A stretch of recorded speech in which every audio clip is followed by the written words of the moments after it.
These are some inkberry holly. I like inkberry holly because it can be very versatile. This is one of the best evergreen shrubs that we have that could be used for screening in places where you have more full shade. And they will tend to get less leggy than some of the other evergreen native plants. So typically, if you've got a place that has at least some moisture, that's got more shade, this would be a plant that I might recommend. But again, they will go anywhere from full sun to full shade. And there are a lot of different sizes when you look at the cultivars of inkberry, which also makes it a very versatile shrub.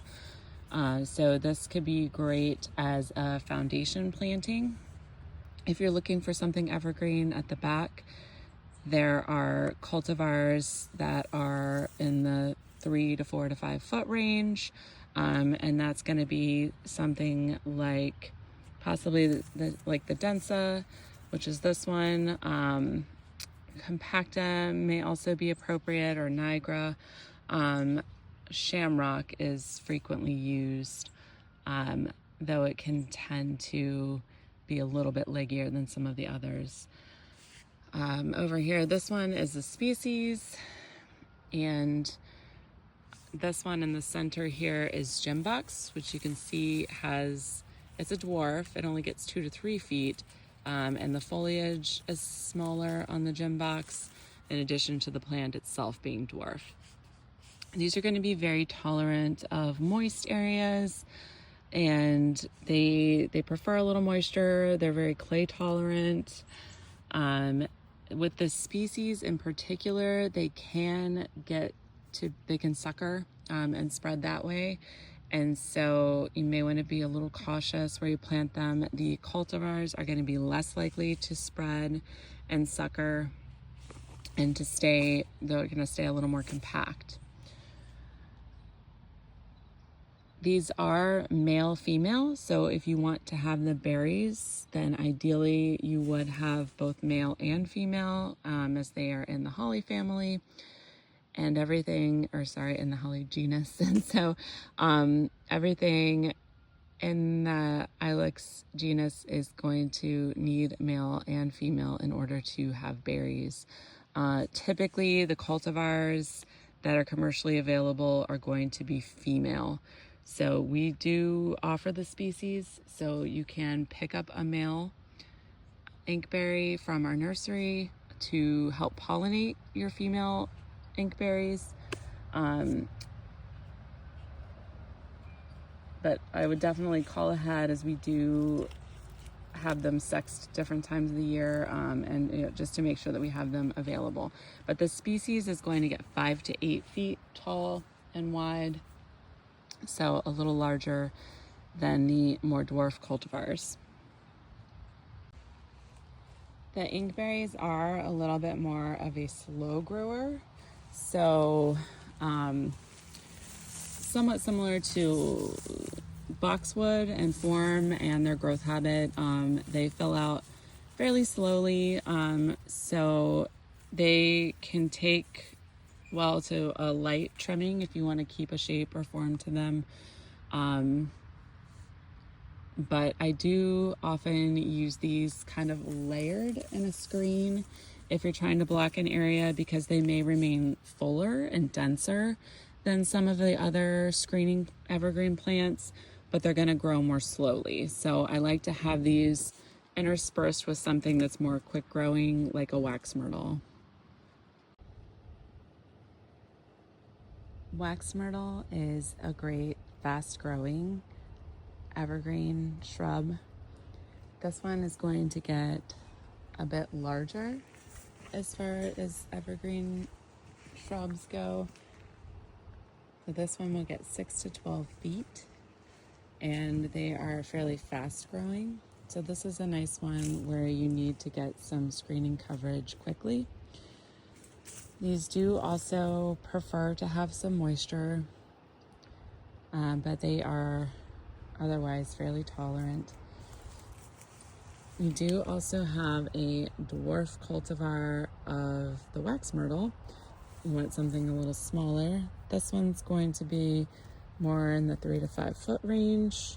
But you can see, as with the really dwarf inkberries, the foliage on the dwarf wax myrtle is significantly smaller than that of the species wax myrtle too. So again, these guys are pretty quick growers. They're not going to be quite as tolerant of shade, full shade, as the inkberry. So while they may survive in areas of pretty dense shade, they do tend to get really leggy where there is more shade.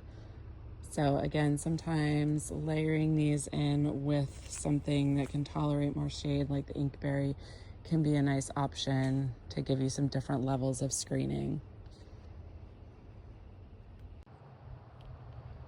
The wax myrtle are very fragrant, even just the foliage. So if you brush against it or it's a nice windy day, they do have a nice fragrance to them. They are also male, female. So if you do want to have the fragrant berries, then you do need to have both male and female present.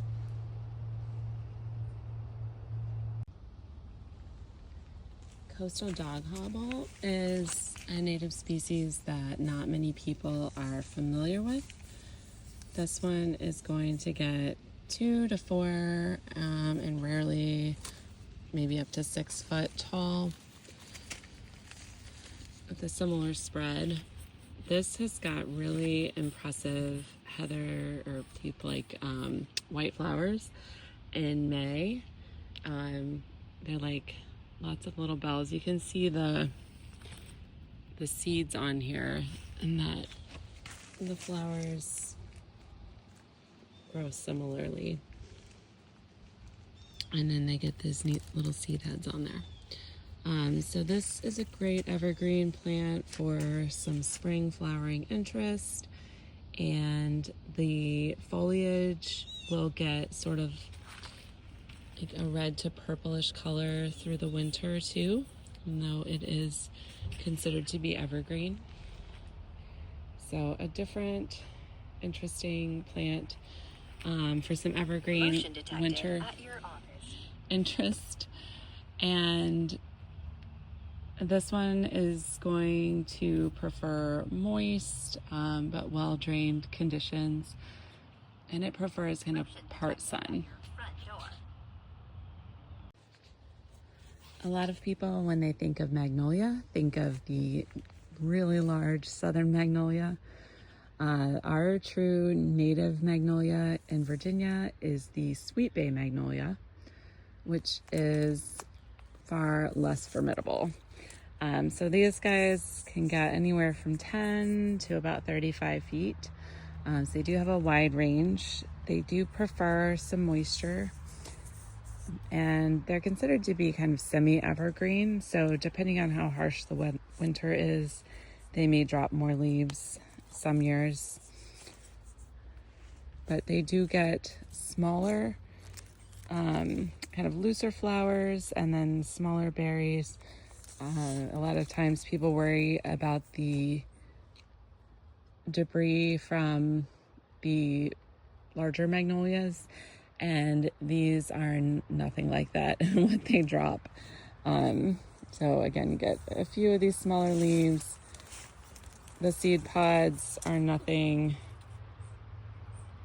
too giant, and the flowers, because they are looser form, don't stick together in those large clumps like the southern magnolias do. So they are not as messy. The leaves do break down more quickly, and they are lovely understory trees that you can add in along a border for screening, or you can have as a specimen. The dwarf Yaupon holly, unlike their larger tree counterparts, can create a really nice traditional evergreen shrub. So these are commonly used on commercial projects or as foundation plantings. You can see they have a very small foliage. They can be easily hedged or shaped. This one is the Bordeaux Yaupon holly, and it will get 4 to 5 feet tall and 5 to 6 feet wide. So you can fill out a space fairly easily with these, and they can make a nice backdrop.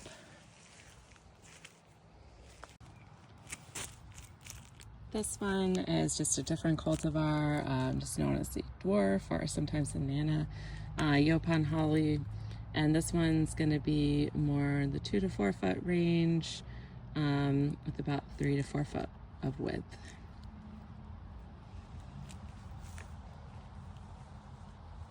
And these can be great. They are a little more tolerant of some moderate soils, so you don't have to have quite as much moisture for this one.